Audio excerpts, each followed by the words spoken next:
Welcome into the Huddle Up Podcast. I am your host, Taylor Sharp. On this podcast, we talk all things related to NFL football. Look, the draft's coming up, and we're going to get into all that. But today, I want to talk about something that is really troubling me, and I am not a Philadelphia Eagles fan.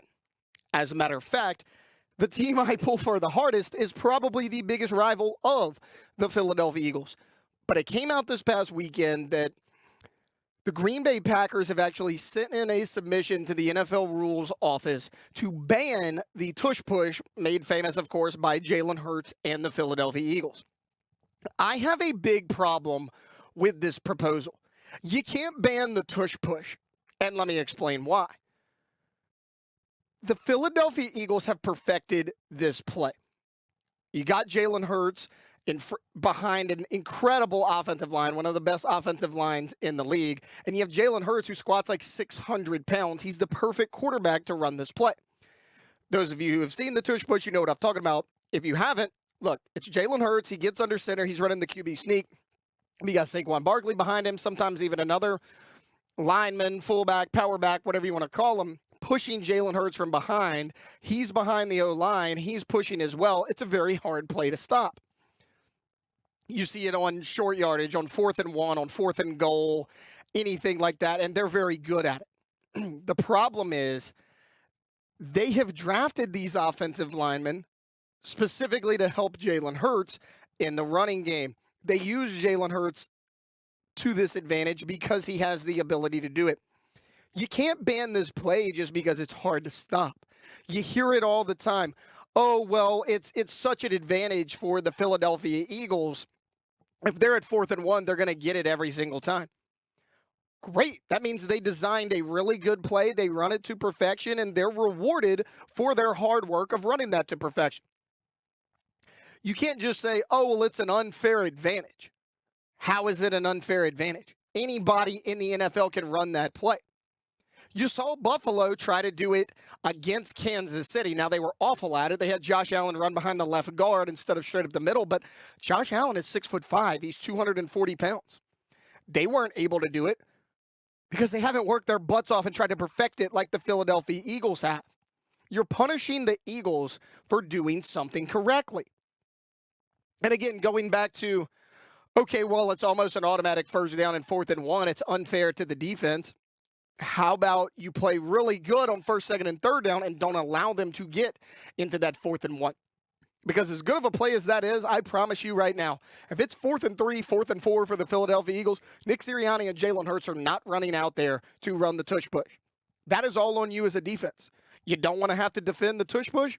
Don't put them in the situation to run that play.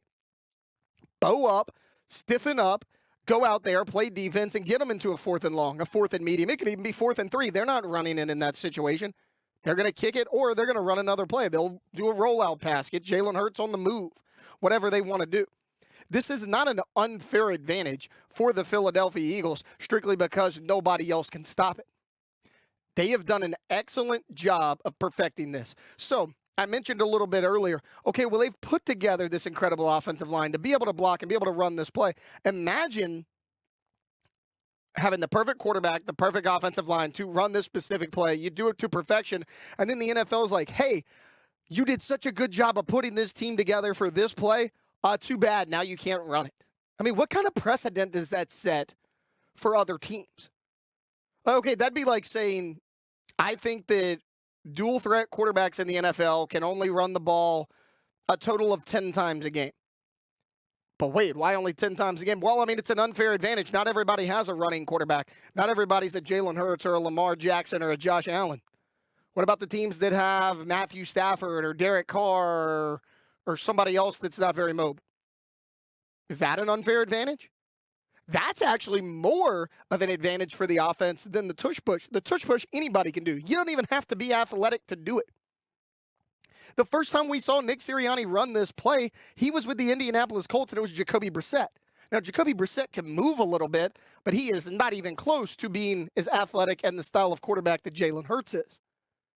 It doesn't matter what kind of quarterback runs this. So don't sit there and say, this is an unfair advantage and we don't think that it should be allowed. You're mad because you can't stop it. You as a defense and a coordinator and a coach and personnel, whatever you want to call it, did not do a good enough job on first, second, and third down. And you're mad because they're running this play that's hard to stop. Figure out a way to stop it. I mean, I'm sure the first time a team ran the triple option, it was hard to stop. You didn't think teams have adjusted. Defenses have figured it out. You can figure this out as well. Another talking point I hear about this is, well, it's a safety concern. Okay, maybe.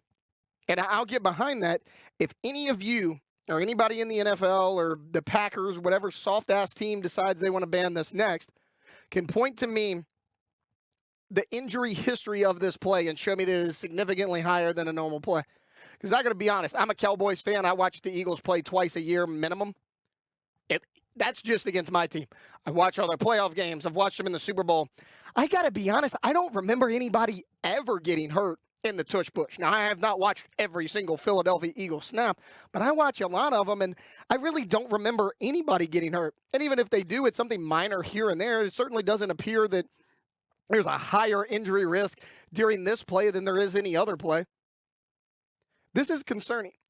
If the NFL passes a rule banning the Tush Push, what they're doing, first off, is personally attacking the Philadelphia Eagles, because that is 100% who this rule is leaned towards. You're also saying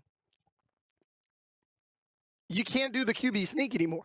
I mean, how many times are you watching modern-day NFL football? It's 4th and 1, the quarterback's in the gun, and they try to run it to the outside. And you are screaming at your TV, or if you're in the stands, you're screaming in person, why can't you just QB sneak it?